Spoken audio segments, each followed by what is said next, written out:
오늘 함께 나눌 하나님 말씀은 사도행전 28장입니다.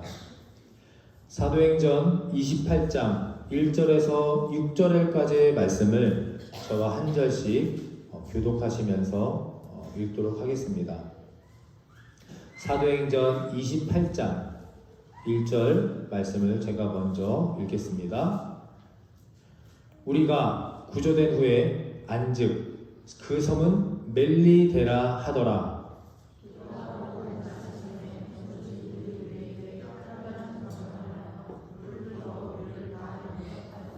바울이 나무 한 묶음을 거두어 불에 넣으니 뜨거움으로 말미암아 독사가 나와 그 손을 물고 있는지라.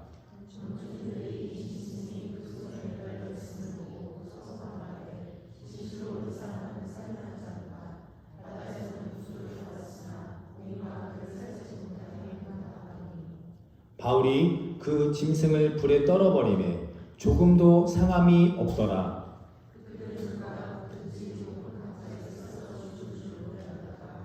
오래 기다려도 그에게 아무 이상이 없음을 보고 돌이켜 생각하여 말하되 그를 신이라 하더라. 아멘. 말씀의 제목도 함께 읽어보겠습니다. 시작. 불 피워 떨어버리라. 다시 한번 해볼까요? 시작. 불 피워 떨어버리라. 저는 캠핑을 좋아합니다. 캠핑 가고 캠핑 보내는 시간을 좋아하는데 캠핑 여러 가지 가서 이것저것 활동을 하는데요. 그 중에 가장 좋아하고 기대하는 시간이 있습니다. 바로 불을 피우는 시간입니다.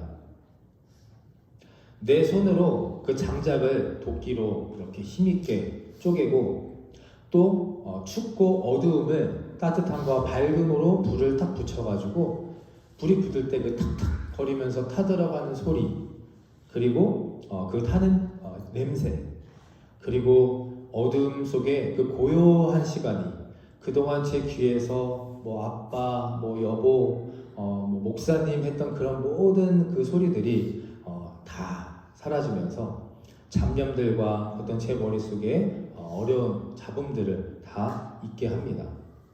그래서 저는 캠핑 갔을 때 불 붙이는 시간을 참 좋아합니다. 그런데 불이 안 붙어서 고생할 때가 있습니다. 기껏 땔감을 쓸 나무를 다 가지고 주워다가 이제 막 하는데 어떤 때 보면 그 땔감이 젖어 있는 겁니다. 아니면 요즘처럼 추워서 얼어 있거나 그러면 정말 불이 안 붙습니다. 그저께인가요? 제가 저희 집 마당에다 텐트를 치고 오랜만에 분위기 좀 내보려고 했는데 예전에 사두었던 창고에 두었던 겉으로 보기 멀쩡했는데 꺼내보니까 다 얼어가지고 나무들이 붙지를 않았습니다. 그래서 참 불 피우는 게 여전히 쉽지 않구나. 앞에 사진을 보시면요, 1800년대 영국이란 나라에서 가장 유명했던 설교가였던 유명하신 목사님이 계십니다. 찰스 스펄전이라는, 아마 신학 역사, 교회 역사를 조금이라도 아시고 공부하시는 분들은 당연히 들어보셨을 이름입니다. 찰스 스펄전이라는 목사님이 계신데 그 목사님은 우리 인간들, 저와 여러분, 우리 인간들을 이렇게 정의했습니다. 차가워지기 쉬운 존재. 같이 해볼까요? 시작. 차가워지기 쉬운 존재. 여러분, 우리가 아무리 따뜻해지려고 노력을 하고 우리가 아무리 밝아 보이려고 애써도 우리는 기본적으로 태생적으로 차가워지기 쉬운 존재라는 사실입니다. MBTI 요즘 많이 하시죠? 이가 많으실 것 같습니까? I가 많을 것 같습니까? I가 많을 것 같습니까? I가 많을 것 같습니까? 전 세계적으로는 모르겠지만 한국의 그 자료를 역시 또 한국은 대단한 게 이런 걸 다 조사해 놨더라고요. 찾아보니까 I가 INFP인가가 아마 제일 한국 사람의 성향에 많은 그런 성향이라고 합니다. 본질적으로 태생적으로 좀 내성적이고 이성적이고 차갑게 될 수밖에 없는 것이 우리 인간들. 그래서 우리 인간은 항상 따뜻한 불을 지펴야 한다라고 찰스 스펄전 목사님도 주장하고 있는 겁니다. 특히 우리 하늘의 성도라면, 구원받은 백성이라면 육신의 차가움보다도 영적인 차가움으로 더 탈출해야 하지 않을까? 우리 인간은 아담으로부터 유전된 원죄가 있습니다. 그렇기 때문에 차가운 존재들이고 미지근해지거나 얼어버리기 쉽다는 그런 우리 인간의 본래의 모습입니다. 특별히 요즘처럼 춥고 얼어붙는 계절이 되면 햇빛이 들지 않는, 빛이 비치지 않는 곳에 차가운 사각지대 구석구석이 여기저기 존재하게 됩니다. 교회 안에서만 봐도 그렇습니다. 눈으로 보이는 것 제외하고 말씀의 능력에 대한 어떤 불신과 의심도, 또 기도의 경시 현상들도 존재합니다. 교회 밖은 어떻습니까? 우리가 살아가고 있는 현대 세상 세속주의 경기 침체된 것 같이 점점 더 차갑고 어렵고 힘든 세대로 변질되고 있는 것, 그 안에서 우리가 살아가고 있는 것 아니겠습니까? 그래서 오늘 새해 첫 말씀, 우리에게 성령의 뜨거운 불길이 반드시 필요합니다. 할렐루야. 우리 앞에 옆에 함께 인사하고 시작하면 좋겠습니다. 뜨거운 불을 피십시오. 같이 인사해볼까요? 시작. 뜨거운 불을 피십시오. 특별히 성령의 뜨거운 불길이 저와 여러분을 사로잡아야 할 줄 믿습니다. 오늘 본문 말씀 읽었던 3절에 보면 바울이 나무를 그 불길 안에 넣습니다. 불길이 뜨거워지니까 그 안에서 뭐가 튀어나옵니까? 뱀이 튀어나옵니다. 나무 숲 속에 숨어져 있던 그 차가운 얼어있던 영적인 뱀들이 사도 바울이 나무를 들어서 찾아서 뜨거운 불에 집어넣자 숨어있던 그 뱀이 튀어나오는 겁니다.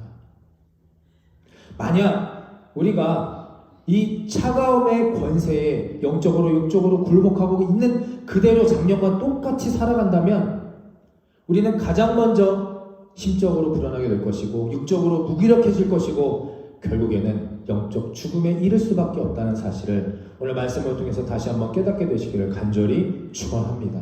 그러므로 우리는 오늘 이 자리에서 사도 바울이 했던 것처럼 나무를 들고 나무를 찾고 나무를 넣어서 성령의 불을 다시 한번 지펴야 할 줄 믿습니다. 불을 받아야 합니다. 숨어있던 독사를 드러내고 제거하여서 사도 바울과 같이 열정적이고 또 멋진 불 같은 그런 신앙생활 인생을 살아가게 되시기를 다시 한번 간절히 축원합니다.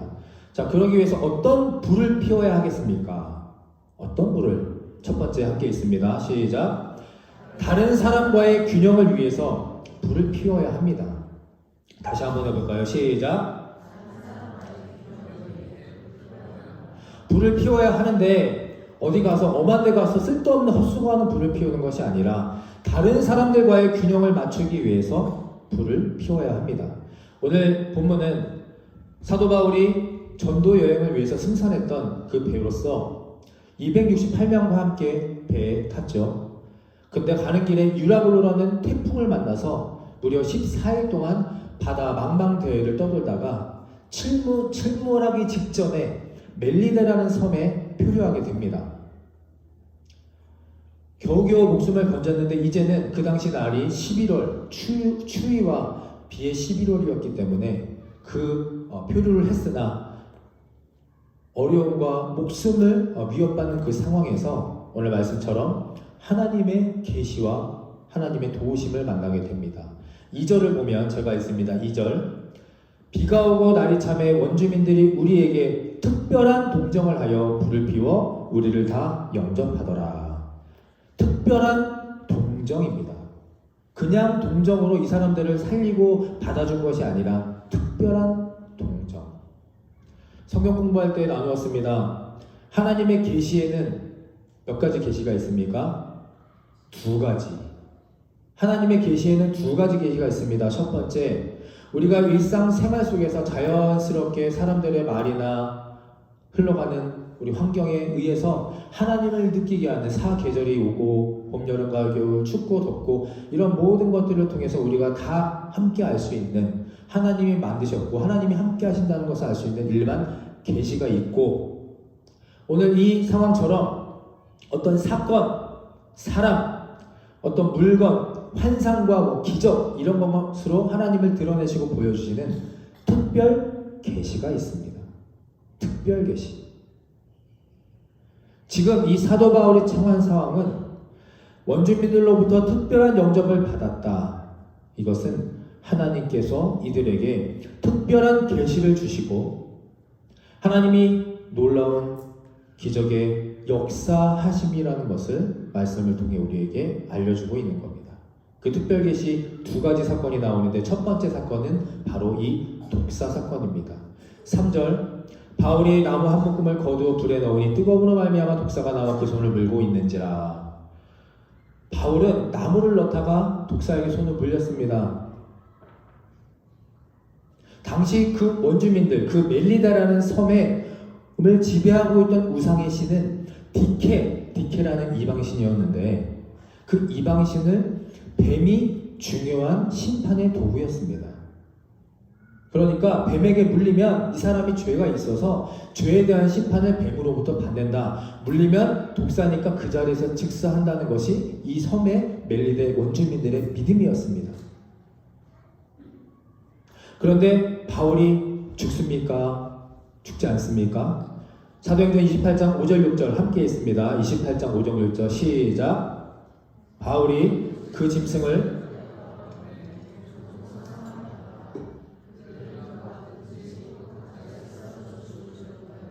오래 기다려도 그에게 아무 이상이 없음을 보고 돌이켜 생각하여 말하되 그를 신이라 하더라. 아멘. 자신들이 믿고 따르던 그 독사에게 물렸는데 아무리 기다려도 죽지도 않고 상하지도 않는 바울을 보면서 뭐라고 말합니까? 원주민들이 그가 신이다. 독사에게 물려도 이상 없는 이 특별 계시의 능력과 더불어 또 한 가지의 사건들이 일어나죠. 사도행전 28장 8절 10절 그 이어지는 말씀 또 한 번 같이 읽겠습니다. 시작.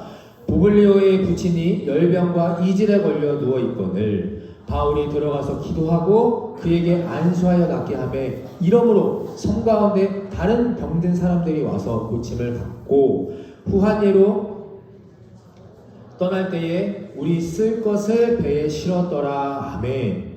두 번째 사건입니다. 그 섬에서 가장 높은 위치에 있던 추장 보블리오라는 사람이 있었는데 그의 병에 걸려 죽어가는 아버지를 안수하여 낫게 했습니다. 왜냐? 독사에 물려도 살아나는 신이니까. 그리고 말씀에 보면 섬 가운데 다른 병자들이 이 소식을 듣고 몰려와서 어떻게 됩니까? 고침을 받았더라. 아멘. 그리고 그것이 끝이 아닙니다.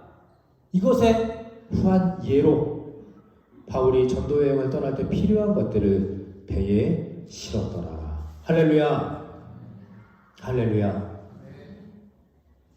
마가복음 16장 18절 제가 있습니다.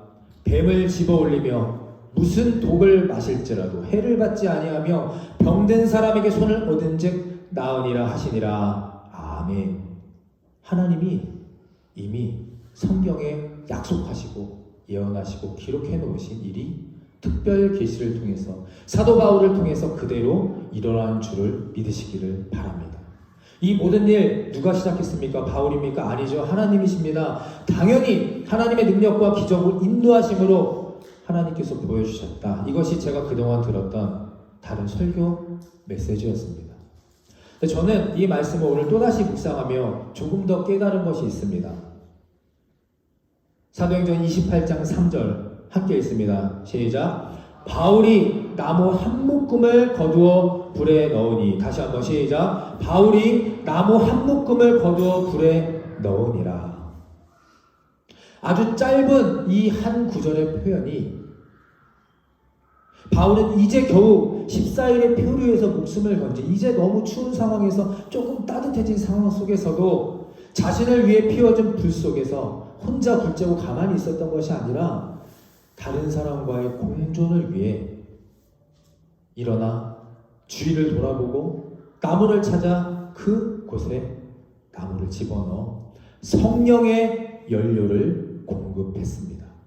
할렐루야. 성령의 연료를 공급했다. 이 불은 사도 바울 자신의 한 사람에 위한 불이 아니라 모든 사람에 위한 불이었습니다. 저를 따라 주시기 바랍니다. 성령의 연료를 공급했다.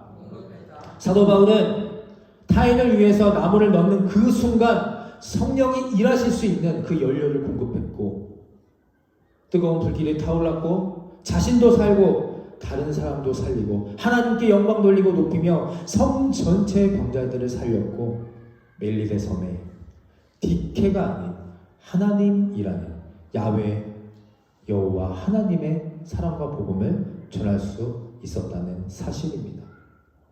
30배, 60배, 100배 놀라운 기적을 보여달라, 우리에게 일궈달라 하나님께 우리는 기도합니다. 기도하죠. 찬양하고 기도하고 눈물로 선포합니다. 그런데 정말 중요한 것은 사도 바울처럼 그 나무 한 묶음, 작은 나무 한 묶음을 주워서 찾아서 그곳에 넣었느냐 하는 겁니다. 우리 인생에 우연은 없습니다. 제가 항상 말씀드리지만 믿음은, 구원은 공짜가 아닙니다. 준비된 기적과 예비된 하나님의 은혜를 받기를 원하신다면 내 결단, 내 행동이 하나님의 뜻에 맞아야 합니다. 아주 작은 것일지라도, 미천한 것일지라도, 부족한 것일지라도 그 나무를 내가 직접 찾아서 그것을 넣고 연료를 공급해 나갈 때 그것이 조그만 불씨가 성령의 뜨거운 불길이 될 것이고 모든 악함과 추위와 얼어붙음을 해결하게 하실 줄 믿습니다. 할렐루야. 은혜가 있고 깨달음이 있으시다면 오늘 함께 선포하시고 인정하시고 기도하시기를 간절히 축원합니다. 오늘 새해 첫날입니다. 우리 교회, 우리 소그룹, 또 내 곁에 있는 주변 한 사람 한 사람을 조금 더 돌아보실 수 있게 되시기를, 그리고 우리 교회 안에도 구석구석에 사각지대가 분명히 반드시 존재한다는 것을 깨달으시고 그곳에 나무를 찾아서 나무에 불을 지피게 되시기를 간절히 축원합니다. 다시 한번 저를 따라해 주시길 바랍니다. 모든 일을 위한 불을 피웁시다. 할렐루야. 아멘. 자, 두 번째 함께 읽습니다. 두 번째 시작. 신앙의 균형을 위해서도 불을 피워야 할 것입니다. 하향성의 평준화라는 표현을 아십니까? 하향성의 평준화. 우리가 상향성의 평준화는 많이 들어봤는데 하향성의 평준화입니다. 제가 예전에 어떤 책에서 봤는데 이 정사각형에 이렇게 틀이 있습니다. 틀. 거기에다 이제 물통에 정사각 끝에 물을 막 붓는데 만약에 한쪽 방향이 기울어져 있다, 각도가 안 맞는다면 물이 어디로 기울어지겠습니까? 제일 낮은 곳, 그곳으로 물이 쏠립니다. 몰려요. 결국 그 사각형의 높이, 깊이와 면적은 어디로 측정이 됩니까? 낮은 쪽으로 측정이 되는 겁니다. 이것이 바로 하향성의 평준화라고 그렇게 표현하는 것을 보았습니다. 저는 오늘 두 번째 좋은 균형, 신앙의 균형을 같이 맞추고자 말씀을 나누는데, 제가 나름대로 정의한 신앙의 네 모퉁이가 이겁니다. 저를 따라해 주실까요? 말씀, 기도, 예배, 재물. 다시 해볼까요? 시작. 말씀과 기도와 예배와 재물. 말씀, 기도, 예배는 제가 4년 내내 반복했던 이야기라 오늘 더 이상 드리지 않겠고, 마지막 재물에 관해서 오늘 함께 좀 말씀을 나누고자 합니다. 하나님께서는 우리에게 말씀하시죠. 재물이 없는 제사는 받아주지 않으십니다. 재물이 없는 제사 하나님께서 받아주시지 않습니다. 아무리 반복해도 지나치지 않은 당연한 진리와 본질입니다. 레위기서 27장 30절 함께 읽습니다. 레위기 시작. 그리고 그 땅의 10분의 1, 곧 그 땅의 곡식이나 나무의 열매는 그 10분의 1은 여호와의 것이니 여호와의 선물이라. 아멘. 11조, 특별히 여러 가지 우리 헌금이 있습니다. 감사, 주일, 목적, 절기, 특별 여러 가지 헌금이 있는데 그 중에서 특별히 11조의 헌금 생활에 대해서 말씀하십니다. 레위기가 어떤 성경입니까? 이스라엘 백성들이 광야 생활을 40년 동안 마치고 이제 가나안 축복의 땅으로 들어가서 이스라엘 백성들이 이제 그 땅에서 새 땅에서 축복의 땅에서 어떻게 앞으로 살아가야 하는가를 알려주는 지침서. 레위기, 민수기, 출애굽기, 이사야를 통해서 무려 성경의 구약에만 44번의 말씀을 통해서 하나님께서는 그들에게 알려주고 계십니다. 11조 헌금의 강의성과 중요성과 그리고 축복과 은혜에 대해 알려주고 계십니다. 그리고 11조 헌금의 기본과 시작과 본질은 바로 이것입니다. 그 10분의 1은 여호와의 것이니 여호와의 성물이라. 아멘. 그 10분의 1은 여호와의 것이니 여호와의 성물이라. 우리 열심히 일합니다. 열심히 노력하고 살아갑니다. 그리고 우리가 수고하여 맺은 열매의 그 10분의 1 또는 어떤 경로를 통하여서라도 하나님께서 허락하시고 부어주신 모든 수입의 10분의 1은 누구의 것입니까? 여호와의 것, 여호와의 성물입니다.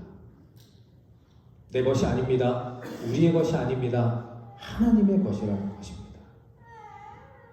말라기 3장 8절에 보면 그 당시에도 어떤 이들이 하나님에게 이렇게 물었습니다.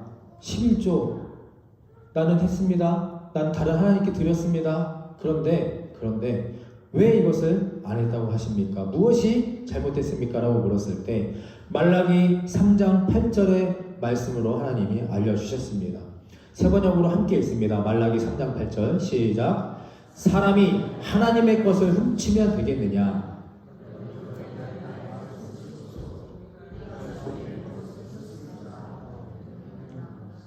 11조와 헌금이 바로 그것이 아니냐. 아멘. 너희가 나의 것을 훔치고도 내가 무엇을 훔쳤습니까? 라고 되묻고 있지 않느냐? 그것이 무엇입니까? 하나님의 것, 하나님의 선물이었던 11조와 헌물입니다. 여러분, 저 역시 여러분들에게 이런 메시지 설교를 드리는 거 쉽지 않습니다. 여러분 역시 또 부담이 되시는 영역이기 때문에 제가 아마 11조에 대해서 강단에서 처음 얘기하는 것 같습니다. 4년 만에 처음으로. 그렇죠? 오늘 제가 드리는 중심과 메시지를 정확히 분별하여 들으시기를 다시 한번 간절히 축원합니다. 그러나 저는 여러분의 담임 목사고 또 여러분에게 올바른 진리를 알려야 될 직분과 사명이 있기 때문에 말씀을 드리는 것. 11조를 드리지 않는 것은 하나님의 것을 훔치는 것과 같습니다. 개역개정 성경은 이것을 이렇게까지 표현합니다. 도둑질. 하나님의 것을 도둑질한다. 여러분, 한국에 있는 성경학자 신학자들이 성도가 교회에 나와서 11조를 드리는데 얼마나 시간이 걸리는지 조사했다고 하죠. 최소 5년 이상 걸린다고 합니다. 최소 5년 이상. 교회에 발을 들이고 나서. 그만큼 11조 헌금을 드린다는 것 쉬운 일이 아니고 간단한 일이 아니라는 겁니다. 저도 마찬가지로 여러분들과 똑같은 이 땅에서 살아가고 있는 사람으로서 쉽지 않다는 것 압니다. 그래도 제가 새해 첫 설교에 이런 말씀을 드리는 이유는 명확합니다. 오해하지 마시기 바랍니다. 교회 재정이 어려워서 11조 헌금을 하느냐? 아닙니다. 더 큰 하나님의 사업을 하기 위해서 아니면 더 헌금을 들여서 제 목사 사례를 더 높여받기 위해서 절대 아닙니다. 두 가지 이유가 있습니다. 첫째는 바로 여러분 자신을 위해서입니다. 여러분 자신을 위해서. 온전한 11조 생활을 하시는 분들은 아마 경험해 보시고 또 체험해 보셔서 알 수 있을 것 같습니다. 말라기 3장 10절의 말씀을 함께 봉독합니다. 말라기 3장 10절 시작. 너희는 온전한 11조를 창고에 들여놓아 내 집에 먹을거리가 넉넉하게 하여라. 이렇게 바치는 일로 나를 시험하여 내가 하늘문을 열고서 너희가 쌓을 곳이 없도록 복을 붓지 않나 보아라. 나 만군의 주의 말이니라. 아멘. 하나님은 사랑하는 당신의 자녀들에게 말씀하십니다. 11조 한번 해봐. 나를 믿고 나를 따르고 나를 사랑한다면 한번 11조를 시작해봐. 그러면 내가 하늘의 복을 준비되고 예비된 그 선하신 복을 내리는지 그렇지 않은지 알게 될 거다. 하나님은 여러분들에게 저에게 말씀하십니다. 나를 시험해봐라. 나를 시험해봐라. 두 번째, 신앙의 균형을 잡기 위해서입니다. 요한 3서 1장 2절 제가 읽습니다. 사랑하는 이여, 나는 그대의 영혼이 평안함과 같이 그대에게 모든 일이 잘되고 그대가 건강하기를 빕니다. 아멘. 제가 여러분들을 놓고 우리 좋은 교회를 놓고 항상 기도하는 기도 제목입니다. 영혼이 잘된 같이 평안함 같이 여러분들의 모든 일이 잘 되시고 영육에 강건하게 되시기를 항상 기도합니다. 여러분들을 향한 저의 진심의 기도입니다. 그런데 기억하실 것이 있죠. 이 모든 것의 원천, 시작 기본은 신앙의 영육의 균형이 잡혀야 한다는 사실입니다. 제가 금요기도에 잠깐 말씀드렸지만 여러분들께서 지난주 적어내신 새 기도 제목을 꼼꼼히 다 읽고 체크하고 기도하고 있는데 많은 분들이 동일하게 어린아이나 어른들이나 할 것 없이 공통된 기도 제목이 한 가지가 있습니다. 무엇일 것 같습니까? 새해에는 더욱더 건강하게 해주세요. 건강하게 해주세요.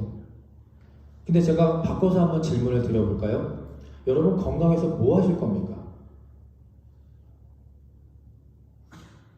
질문 드리는 겁니다. 식스팩 만들고 10kg 살 빼고 혈당 낮추고 고혈압 낮춰서 여러분 뭐 하실 겁니까? 너무나 육신의 건강에 죄송하지만 우리 많은 초점들이 중심들이 맞춰져 있는 것 사실입니다. 저도 예전에 몸을 만들던 일을 하는 사람이었고 12년 동안 하루에 4-5시간씩 운동하면서 약 먹으면서 그렇게 몸을 키워놨는데 그 당시엔 필요했죠. 그걸로 먹고 살아야 하니까. 그런데 내 삶과 내 위치와 내 직분의 이상의 건강은 그다지 필요하지 않다는 사실입니다. 학생이라면 학생에 맞는 건강, 주부는 주부에 맞는 건강, 목사는 목회할 수 있는 그 건강만이 있다면 되지 않을까. 신앙의 균형은 육신의 건강만을 가지고 말하는 것이 아니라 영적인 건강에도 우리가 더욱더 신경을 쓰고 노력하고 균형을 잡아가야 합니다. 만약에 여러분 이 돈 때문에 헌금 11조 때문에 여러분의 신앙이 내 귀퉁이 중에 한 곳이 기울어져 있고 무너져 있다면 뜨거웠던 마음, 그동안 하나님께서 주셨던 사랑이 차갑게 식고 얼어져 있다면 균형을 제대로 잡을 수 없습니다. 오늘 이 시간 다시금 신앙의 영적인 뜨거운 불을 지피게 되시기를 간절히 축원합니다. 그것 때문에 균형감을 잃다면 말씀, 기도, 예배에 뜨거워질 수 없고 반드시 좋지 못한 영향을 끼치게 될 것이기 때문입니다. 우리는 순금을 좋아합니다. 순금, 리얼 골드. 순금은 불순물이 있습니까? 없습니까? 없습니다. 100% 순금이죠. 그런데 한 가지 사실은 99%짜리 금도 금입니다.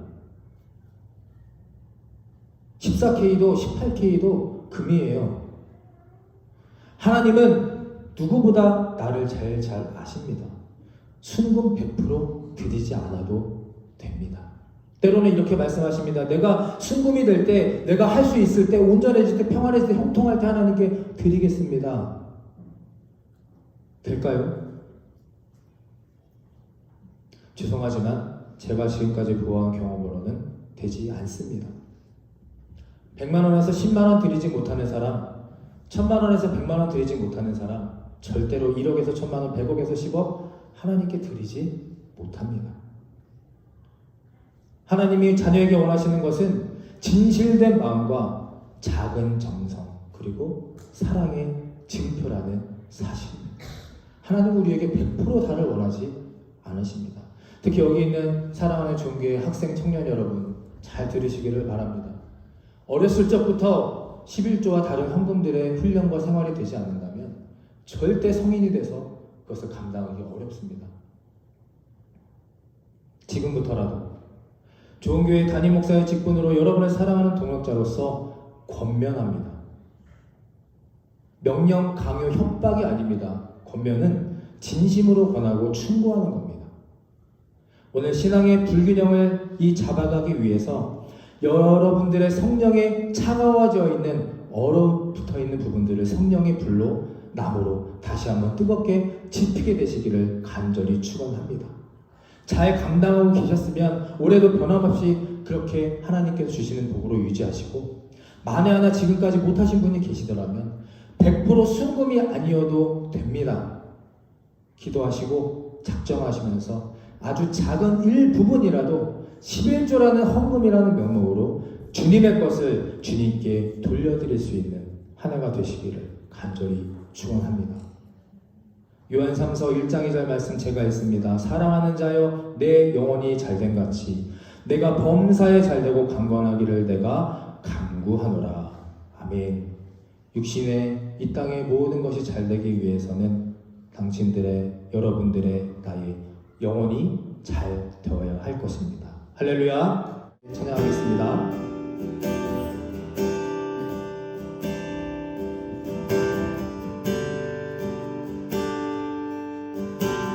우리 주는 위대하며 우리 주는 위대하며 능력이 많으시도다. 그의 지혜에 무궁하며 인자는 영원하도다. 상한 자들 고치시며 상한 자들 고치시며 상처를 싸매시도다. 별들의 수를 세시며 이름을 붙이셨도다. 그가 구름으로 하늘을 덮으시며 땅을 위하여 비 준비하시니 예루살렘아 여호와를 찬송할지어다. 내 하나님을 감사함으로 그 앞에 나가며 주 임재 앞에 경배해. 우리 다시 한번 찬양합니다. 우리 주는 위대하며 우리 주는 위대하며 능력이 많으시도다.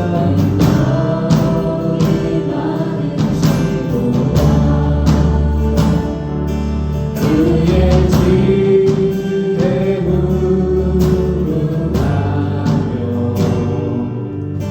인자는 영원하도다.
마음으로 주 앞에 나가며 주님의 앞에 경배해.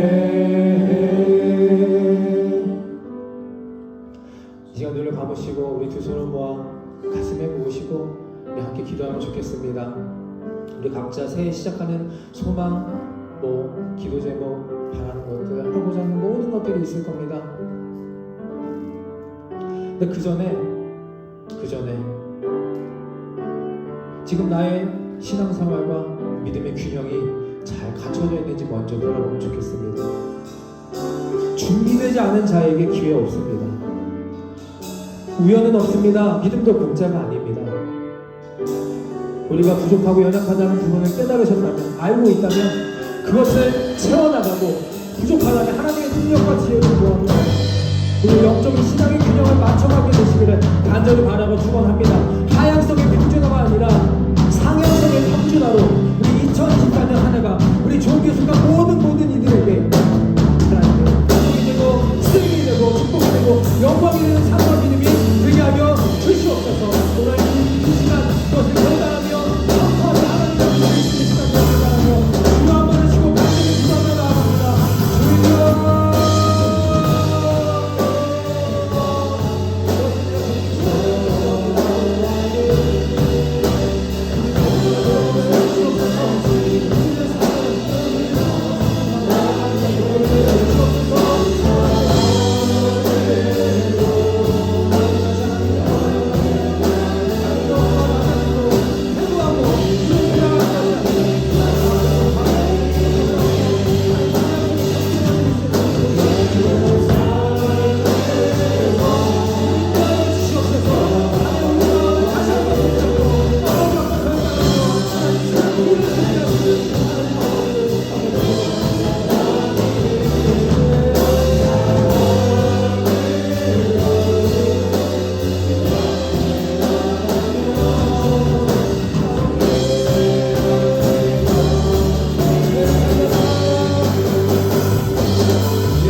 우리 죄를 대속하신 예수 그리스도의 십자가의 은혜와 하늘아버지의 무한하신 사랑하심과 성령님의 감동, 감화, 그리고 교통하심이 건강한 신앙생활을 위해 또한 타인을 위하여 항상 성령의 불을 지피며 살아보고자 다짐하는 이 인생 위에 내게 주어진 모든 것이 하나님의 것이며 그 하나님의 것을 기쁨으로 자원하여 되돌려 드리고자 결단하는 이들의 믿음 위에 지금부터 영원토록 함께하여 주시기를 간절히 축원하옵나이다. 아멘.